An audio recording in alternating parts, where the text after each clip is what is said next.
Tuwing may sakuna, tuwing may pagdiriwang at kahit simpleng araw, naging bukas ang Filipino-Chinese community ng Baguio City sa pagtulong sa kapwa. Kaliwat kanan ang mga aktibidad na layong umalalay sa mga residente ng Baguio. Katuwang din sila ng pamahalang lungsod sa pagtataguyod ng komunidad. Isa rito si Peter Nang, isang kilalang negosyante sa lungsod.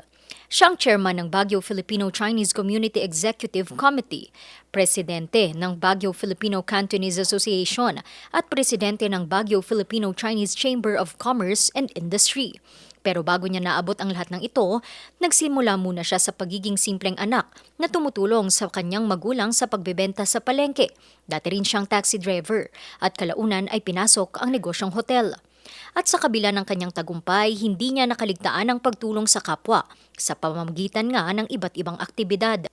Ngayon, patuloy na lumalaki ang kanilang asosasyon na pareho ang layunin, serbisyo publiko.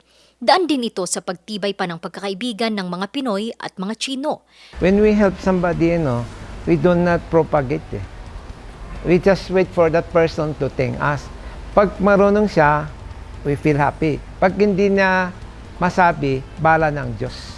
So, hindi namin hinanap yung parang ROI. Dahil nga sa kanyang naging ambag at sa pagpapalakas pa ng relasyon ng China at Pilipinas, si Peter Nang kamakailan lang ay binigyang pagkilala at parangal sa katatapos na 6th APPCU Awards.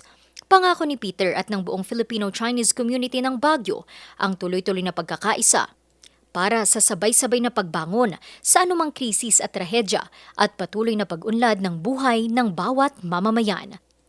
Randy Guzman, RNG News.